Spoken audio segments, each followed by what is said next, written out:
제주까지 알아봤고요. 이제 인천으로 넘어가도록 하겠습니다. 뭐 지난 금요일에 나갔던 방송에서 우리 승부 예측할 때 장 의원님이 인천이 이제 조금 뭔가 기대해봐도 좋을 것 같다. 느낌이 온다라고 얘기하셨잖아요. 그건 약간 이제 새 출발하는 느낌. 사실 제주보다도 더 많이 바꾸고 사실 시작한다고 봐야 돼요. 네. 네, 부상에서 복귀한 뭐 이제 게임을 많이 뛰었습니다만 이재성 선수 같은 선수도 처음부터 뛴 게 아니기 때문에 이재성 선수 들어오고 나서 사실 수비가 그나마 조금 좀 편안해진 느낌도 생겨요. 이재성 선수 복귀가 어떻게 보면 새 영입과 같은 그런 느낌을 줬고 거기에 지금 뭐 지난 저희 녹화 기준으로는 경남전도 그렇습니다만 허리 라인도 다 바꾸고 네. 장윤호 전북에서 임대를 했죠. 그리고 마하지 호주 출신의 수비형 미드필더라고 볼 수 있는데 괜찮은 영입을 했어요. 맞아요. 마하지 선수도 괜찮더라고요. 근데 이제 문제는 이날도 무고사와 그 나이지리아 출신의 거의 헐크 같은 190한 5cm의 케인대 선수 나왔는데 사실 전반에는 조금 고립되는 느낌이 있었어요. 투톱이 측면에서는 막 돌파하고 뭐 해서 하려고 그러는데 확실히 투톱이 좀 고립이 되다 보니까 확실한 찬스를 못 만들고 이 선수들이 이제 슬금슬금 허리 라인으로 와서 연계해주는 플레이들을 하는데 케인대 같은 유형은 제가 보니까 그냥 딱 완전 고립돼서 헤딩만 하고 이러한 유형이라기보다는 양발도 툭툭 잘 쓰면서 기술적인 능력도 어느 정도 보유를 하고 있고 또 워낙 이 피지컬이 좋으니까 그날도 관중들이 오 이러는 게 한 두 차례 나왔는데 중앙으로 내려와서 볼 키핑을 해서 연계를 해주는데 힘으로 뒤에서 수비를 하는 선수들이 그걸 못 뚫으니까 네네. 딱 등지고 퉁퉁 쳐내면서 들어가니까 상당히 케인대만의 어떤 좀 색깔이 나오는 부분도 있더라고요. 그래서 저는 이제 전술적으로는 투톱을 계속 가동할 가능성도 있지만 무고사도 여러 가지 올라운드 플레이가 조금 가능한 유형 아니겠어요? 네네. 네, 그러니까 공격형 미드필더 쪽에서 약간 볼줄을 좀 넣어줄 수 있는 그런 유형들, 센스가 있는 원터치 패스를 좀 하거나 이런 선수들 유형이 조금 들어가주면 더 살지 않을까. 근데 지금 많이 바뀌었기 때문에 전술적 테스트를 빨리 해서 제일 좋은 어떤 형태를 만들어가는 게 유상철 감독의 몫이다. 저는 그렇게 생각을 합니다.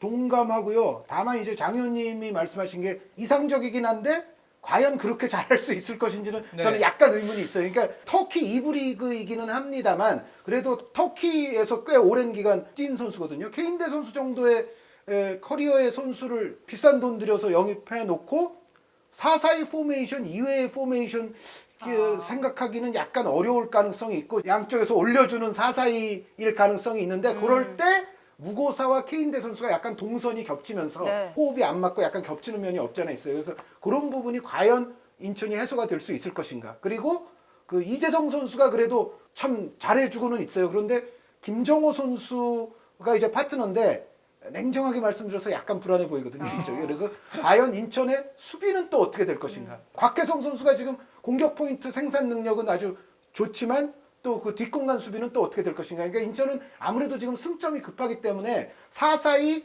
조금 약간 심플한 포메이션에서 자꾸 넣으려고 할 거거든요. 라인 끌어올리면서. 근데 그럴 때 과연 수비가 또 버틸 수 있을 것인가는 조금 또 지켜봐야 그렇죠. 되고 케인대와 무고사의 호흡이 과연 유기적으로 될 수 있을 것인가도 지켜봐야 된다. 그런데 가장 팬들이 아쉬워하는 게 서울이에요. 아무런 움직임도 없었단 말이에요. 서울은 사실은 약간 선수층의 문제가 좀 있죠. 그러니까 울산이나 전북에 비해서는 좀 교체에 나오는 자원도 사실 그 조영욱 선수는 물론 확실한 교체 자원으로 지금 나오고 있습니다만 전체적으로 보면 조금 여유가 없는데 이번 여름 이적 시장에서 또 영입을 못했죠. 물론 저 고명진 선수 얘기가 있었는데 또 불발이 됐고 그래서 전체적으로는 최용수 감독이라든가 서울 팬분들에게는 좀 안타까운 상황이 되기는 했는데 결국은 이 상황은 최용수 감독의 결국은 전술 그리고 이른바 형님 리더십 이걸로 결국 서울은 버틸 수밖에 없기는 없거든요. 근데 다만 이제 최근의 서울 경기들을 보면 역시 좀 유사한 선수들이 지속적으로 오랜 기간 뛰면서 전체적인 이제 페이스에 조금씩 다운은 눈에 띄고는 있어요. 이거를 얼마만큼 그래도 최소화시키면서 전술과 리더십으로 서울을 막판까지 스퍼트를 할 수 있느냐 요거는 약간 미지수이긴 한데 그래도 올 시즌 여태까지 서울이 버텨온 걸로 봐서는 저는 어느 정도는 그래도 서울이 크게 뭐 하락하거나 그러지는 않으리라고 일단 예상을 합니다. 지금 3백에서 중심 역할을 잘 수행하던 김원균 선수 부상 빠지고 나서 실점 그것도 컸죠. 많아지고 있어요. 서울이요. 그러면서 서울의 수비는 사실 5-3-2 형태의 수비 전환 시에 간격 유지가 일정하게 많이 될 수 있는 팀 전체가 기동력이 필요한 그런 운영인데 그런 페이스도 조금 떨어지면서 상하 간격, 좌우 간격들이 순간적으로 조금씩 벌어지고 수비에서는 미스들이 좀 나오고 전체적으로 이어지고 있는 그런 부분입니다. 그래서 공격은 공격대로, 수비에서 수비대로 지금 신뢰감들이 조금 떨어지고 있다는 얘기예요. 이제 9월 초에 이명주랑 주세종 선수가 이제 들어옵니다. 네. 최용수 감독도 후반기 또 스플릿 이후의 상황을 대비해서라도 플랜 B도 슬슬 준비를 하고 있어야 된다. 그러니까 박주영이 됐던 원톱 카드를 쓰면서 알리바이프와 고요한의 역할을 조금씩 바꿔주고 중앙 미드필더가 조금 보강이 되면서 늘어날 때 그럴 때 전술적으로 오스마르의 뭐 수비형 미드필더와 센터백을 오가는 역할, 뭐 여러 가지 변형된 형태의 전술 운영들이 나올 수 있는 조합이긴 합니다. 또 전체적인 상대에 따른 컨셉을 바꿔줄 때 이젠 필요한 시점이 됐다. 그래서 그 부분도 조금 준비할 시기가 된 것 같습니다. 그 제가 봤을 때는 여태까지도 사실 서울은 기본적으로는 수비 견고 이후에 이제 공격, 그렇죠. 선수비가 일단은 먼저 들어가는 컨셉의 전술인데 아마 이제부터는 조금 더 실리적이 될 수도 있다. 그러니까 지금까지의 전술적 컨셉보다도 조금 더 이제 실리적인 쪽으로 이동을 하고 저희가 그 팀12 자료에서도 보여드렸듯이 서울은 그 어떤 팀보다도 세트 플레이의 위험률이 높거든요. 이제 그쪽을 더더욱 갈고 다듬는 것도 하나의 또 방편이 될 수 방법이다. 있죠. 알겠습니다. 네, 그럼 강원은 지금처럼 잘하면 됩니다. 네, 지금 잘하고 있기 때문에 거기에 지금 나카자토 일본 선수를 데려왔는데 왼쪽 풀백인데 선수가 볼도 예쁘게 잘 차고 왼발 패스나 그 활동량도 상당히 많더라고요. 그래서 기존 동료들하고도 잘 맞던데요. 네, 그래서 첫 경기인데도 움직임도 김병수 감독 롤에 따라서 괜찮게 움직여주고 있고 요즘에 이제 4백이지만 또 공격 시에는 공의 중심에 따라서 숫자 확보가 되는 운영들을 하는 빌드업 체계, 점유율과 또 앞선에서의 부분 전술을 많이 활용을 하고 있는데 지금 뭐 그렇게 나무랄 데가 없어요.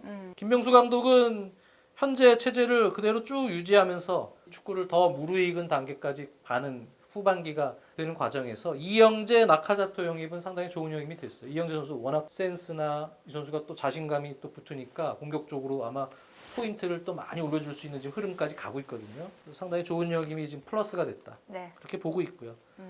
또 한 팀 수원을 얘기하면 사리치가 빠지면서 이제 약간 공격 지원의 창의성이나 그런 부분에 있어서 문제가 되지 않겠느냐 싶었는데 아마 전략적으로 지금 뭐 구대영 같은 선수 그렇게 허리 라인으로 넣으면서도 변화를 줬지만 최성근 선수와 함께 그런 카드를 상대의 어떤 핵심 2선 자원들이죠. 네. 이런 선수들을 잘 견제하면서도 승부수를 둘 때는 뭐 이번에 영입한 호주 대표 출신의 안토니스 이 선수가 아주 후리하게 슬금슬금 움직이면서 공간을 본인이 찾고 상당히 좋은 킥을 보여주더라고요. 네, 타가타의 호흡도 잘 맞는 것 같고 그래서 타가트가 지금 워낙 결정력이 좋기 때문에 타가트 선수도 지금 많이 올라올 수 있는 것 같고 전체적으로 안토니스의 영입은 좋은 것 같습니다. 그리고 대한 선수를 또 후반기에는 조커 같은 형태로도 활용이 된다면 후반에 에너지를 비축시켜서 네. 잘 쓰면 충분히 좋은 어떤 효과를 볼 수 있고 박은희도 지금 괜찮게 올라오고 있기 때문에 전체적으로는 수원은 상승 곡선을 탈 가능성이 좀 크다. 저는 개인적으로 그렇게 보고 있습니다. 알겠습니다. 근데 포항 같은 경우에는 지금 굉장히 어려운 상태에서 여름 이적 시장 이후에 어떻게 변화할지 저는 그게 궁금하더라고요. 네, 저희가 팀12 스탯에서 가장 기복 있는 팀으로 또 장 의원님이 열심히 공부하신 결과 포항이 가장 기복이 있다는 게 증명이 됐는데 일단 김승대 선수의 이탈은 뼈 아프기는 하지만 네. 또 전술의 중심이었잖아요. 그러니까 뭔가 또 포항도 전술적 이동이 좀 필요한 팀이긴 한데 데려온 선수들만 보면 퀄리티 있는 영입을 하긴 했어요. 그러니까 일류첸코 선수라든가 팔로세비치 선수 그 제가 여태까지 본 경기에서의 플레이를 보면 이 선수들은 능력이 있다. 네. 또 팔로세비치 선수가 왼발이 상당히 좋아서 기존에 이제 완델손 왼발도 있는데 팔로세비치 왼발까지 해서 왼발 능력이라면 포항이 이제 누구와 대적해도 이제 딸리지 않는 팀이 됐어요. 거기에 이제 허용준 선수에다가 최영준 선수 또 최영준 선수 영입은 특히 좋아 보이죠. 맞아요. 왜냐하면 최영준 선수가 얼마나 맹활약에 목이 말라 있었겠어요. 전북에서. 그래서 포항에 또 지금 전체적으로 불안한 수비를 고려한다면 최용준 선수 같이 정말 넓은 활동폭과 엄청난 활동량으로 전체 팀의 밸런스를 잡아주는 선수를 영입했다는 거 좋고 일류첸코와 팔로세비치는 그간의 경력이라든가 또 기존에 갖고 있는 어떤 실력이라든가 이런 게 어느 정도 신뢰할 수 있는 또 퀄리티 플레이어들이라고 볼 수가 있거든요. 그런데 영입은 그래서 김승대 선수 나간 것에만 조금 적응하기 시작하면 포항은 사실은 저는 공격적으로나 어떤 미드필드에서는 조금 더 괜찮아질 수도 있다.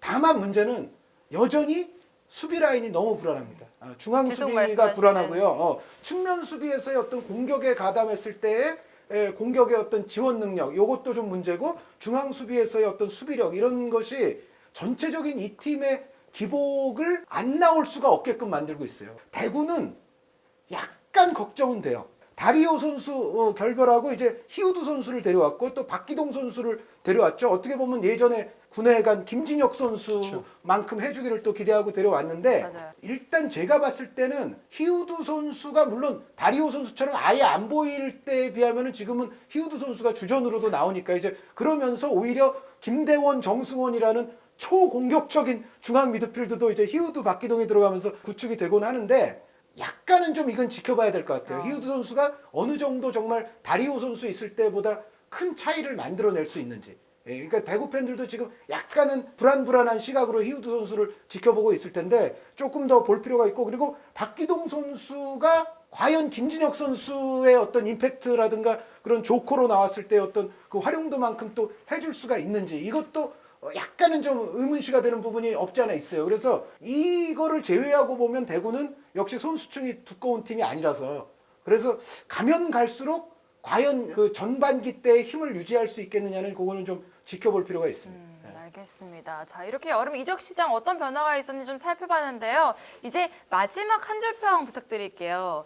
이제 후반기잖아요. 어떻게 좀 이 이적 시장 변화로 리그가 더욱더 어떻게 될 것인지. 지금 이적 시장 끝나면서 지금 초반이잖아요. 그렇죠. 일단은 상당수의 팀들이 이적생들 효과를 보고 있어요. 저희가 지난 주중 경기까지만 보고 말씀드리지만 이미 뭐 남준재, 김호남, 뭐 이영재 선수도 골 넣고 박원재 선수도 성남에. 골 넣고 뭐 그리고 일류첸코 선수는 이미 많이 넣고 있고 제리치 선수도 이미 많이 넣고 있고 지금 초반부에는 이적생들의 효과를 보는 팀들이 많다. 적지 않다. 이적생들은 확실히 효과를 보고 있다. 그리고 저는 올 시즌 지금 밑에 있는 이른바 경제인 세 팀이 강화가 지금 많이 됐기 때문에 상당히 재미있는 강등권 싸움이 후반기에는 펼쳐지고 또 1, 2위 간의 싸움은 역대급 우승 경쟁이 이루어질 것이다. K리그 점점 더 재밌어지는데요. 후반기 이 변화로 어떻게 될지 여러분들 함께 지켜보시길 바라겠고요. 저희는 인사드리도록 하겠습니다. 정승주가 10회 연속 올킬하는 그날까지 한준희 장지현의 원투펀치는 계속됩니다. 안녕히 계세요.